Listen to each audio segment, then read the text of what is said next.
ओम नमो भगवते वासुदेवाय। हे मोर परम प्रिय बंधुगण, आपण मानंकु सादर प्रणाम। आसंतु परम कारुणिक लीलामय भगवान श्रीकृष्णंकर पवित्र चरित को श्रवण करी निजकु कृतार्थ करिबा। बंधुगण, पूर्वरु आम्भे आलोचना करिछे देवर्षि नारदंक जन्म वृत्तांत विषय रे। वर्तमानर आलोच्य विषय हेउछि प्रथम स्कंध अंतर्गत सप्तम अध्यायर कथावस्तु, जेउथिरु आमे जानिबाकु पाइबा श्रीमद् भागवत महापुराण रचनार उद्देश्य तथा अश्वत्थामार मणिहरण विषय रे। एही अध्यायर अयमारंभ हुए महर्षि सूतंकु महर्षि शौनकंक प्रश्न माध्यमरे। पवित्र गंगा नदी कूलरे व्यासदेवंक ठारू विदाय नहीं जेतेबेले देवर्षि नारद प्रस्थान करिछंती, सेतेबेले पराशर नंदन व्यासदेव कौन करिछंती बोली महर्षि शौनक प्रश्न करन्ते महर्षि सूत कहउछंती, से ब्रह्म नदीर पश्चिमे आश्रम सम्या प्रासनामे तहिय से समुनि जना एणु अनेक यज्ञ स्थान मध्ये बदरी नामे वन व्यासंक नियत आश्रम से बने सरस्वती जले स्नान सारी प्रातः काले विष्णु भक्ति चिंती मने मुनि बसिले जोग ध्याने निर्मल मने ध्यान करी तक्षणे प्रभु नरहरि माया सहिते हेले दृश्य जे हरि पुराण पुरुष। महर्षि व्यासदेव सरस्वती नदीर पश्चिम तटरे थिबा तांकर सम्याप्रास नामक आश्रम अभिमुखे गमन कले।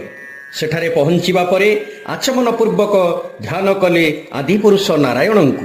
भक्ति जोग बलरे परमात्मांक सह माया स्वरूप को मध्य प्रत्यक्ष कले।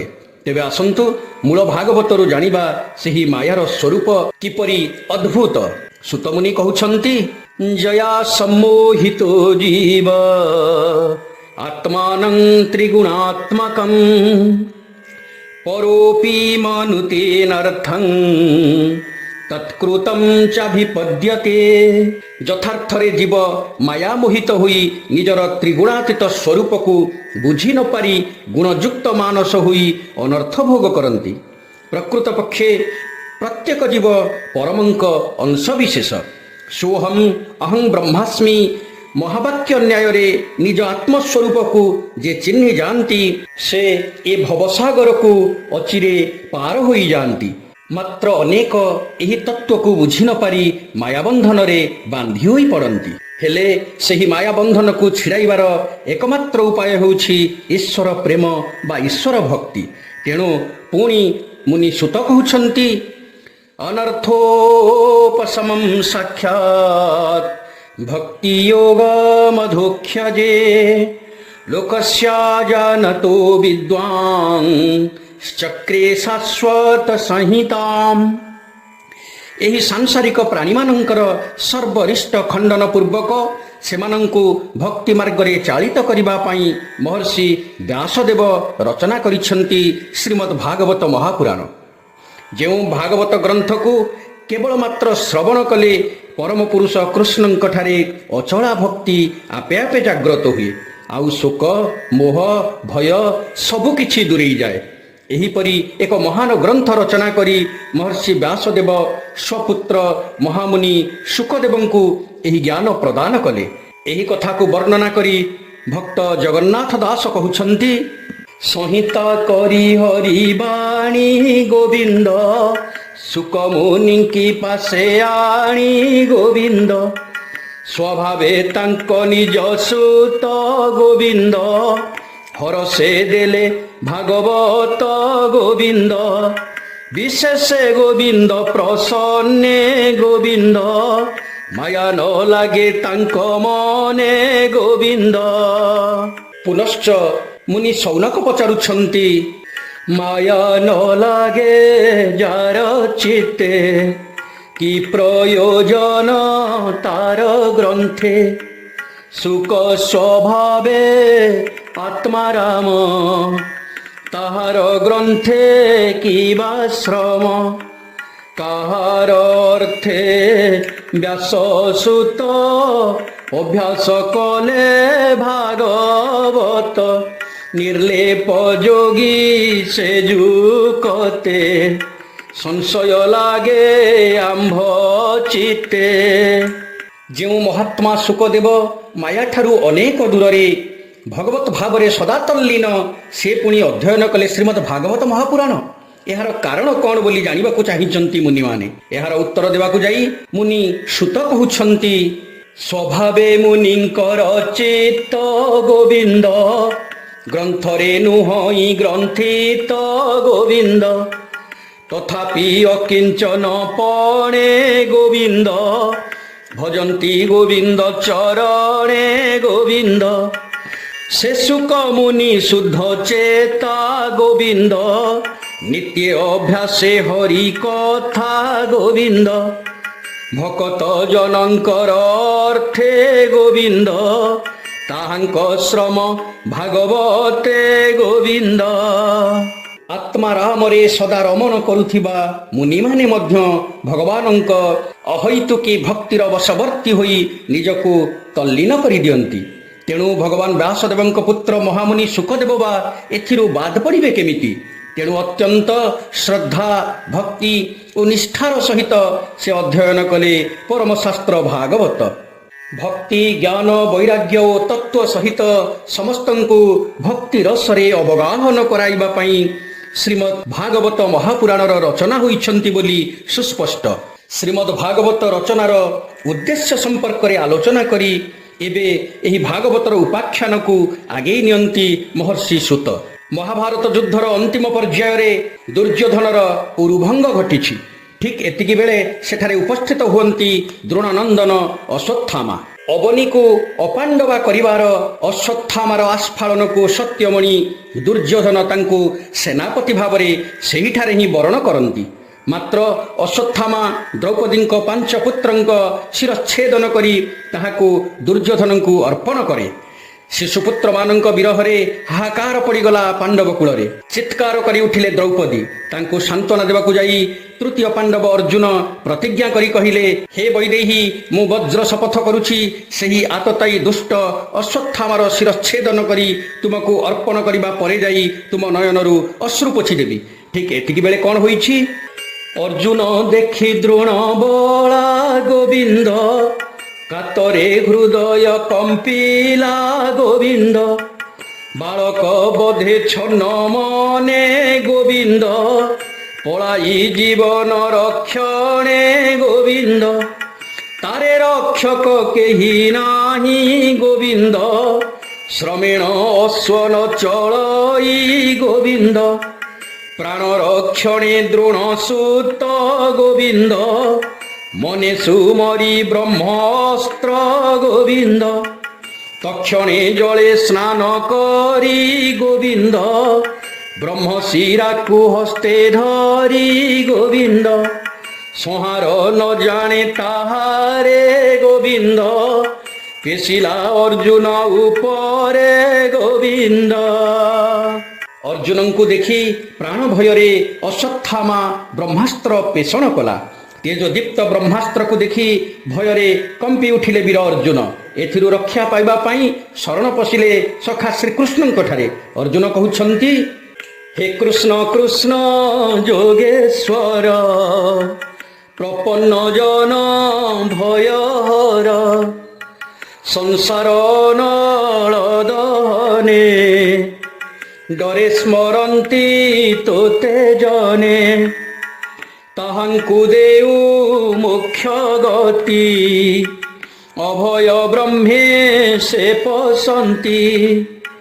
ତୋରେ ଶରଣ ଯେ ପଶଇ, ସଂସାର ତାକୁ ନ ଲାଗଇ।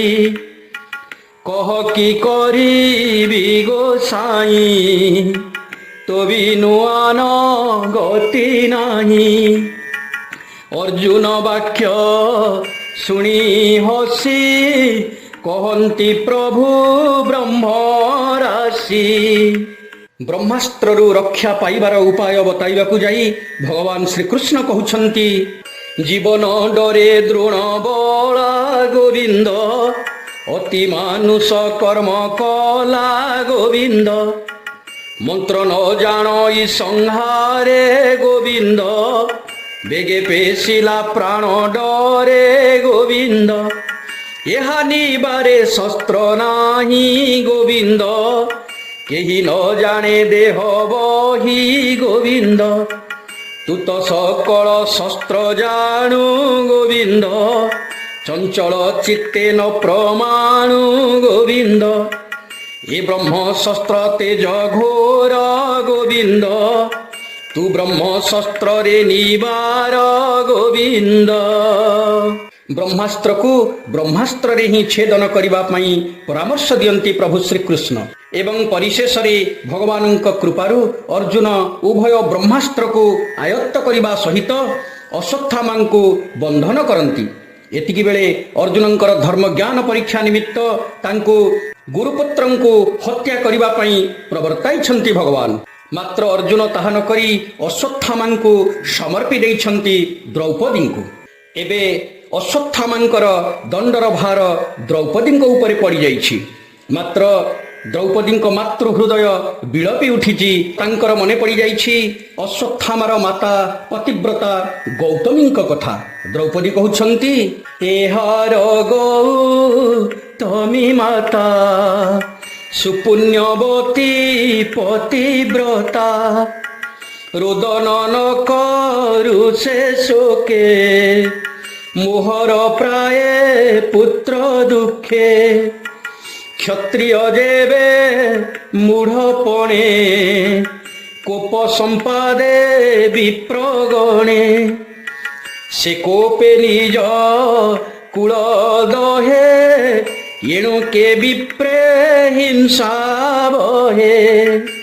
द्रौपदी कहउछंती मु पुत्र शोकरे जेउपरी दग्धीभूता हेउछि सेपरी माता गौतमी को क्लेश भोगिबाकू देई पारिबि नाही। धर्म न्याय समत्व तथा करुणार वार्ता बहन करुथिबा द्रौपदींकर एही बाणी समस्तंकु मोहित करिछि। समस्ते तांको कथा को समर्थन करिछंती। मात्र एपरि स्थले द्वितीय पांडव भीमसेन क्रुद्ध हुई अश्वत्थामा को वध करने को इच्छा करते प्रभु श्रीकृष्ण गोटे सुंदर उपाय बताइछंती जहा द्वारा अश्वत्थामा मृत्यु न लभी मध्य उपयुक्त दंड पाई परिबो। प्रभु श्रीकृष्णंकर एही उपाय को श्रवण करी अर्जुन कौन कले तक्षणे उठी कोप भरे गोविंद तीक्ष्ण खड़ग धरी करे गोविंद केश धइला बाम हस्ते गोविंद मणि जे थिला तार माथे गोविंद खड़ग धरी दृढ़ मुष्टि गोविंद मणि सहिते शिखा काटी गोविंद आनी थोइला बाहु बले गोविंद द्रौपदी देवी पाद तले गोविंद। अर्जुन अविलंबे अश्वत्थामा मस्तकरू मणि उत्पाटन करी ताकू लंडित मस्तक करी नगररू बहिष्कार करिछंती। परिशेष रे शोकाकुल परिवार वर्ग समापन करिछंती मृत पुत्र मानंकर संस्कारादि कार्य। एहिपरि भावरे प्रथम स्कंध अंतर्गत सप्तम अध्यायर परिसमाप्ति घटे। हे बंधुगण आसंतु सेही भगवानंकर पदार बिंदरे कोटि प्रणाम जणाई शांति पाठ पूर्वक आजिर आलोचना को परिसमाप्ति करिबा। सर्वे भवन्तु सुखिनः सर्वे सन्तु निरामयाः सर्वे भद्राणि पश्यन्तु मा कश्चित् दुःखभाग् भवेत्। ओम शांति शांति शांति।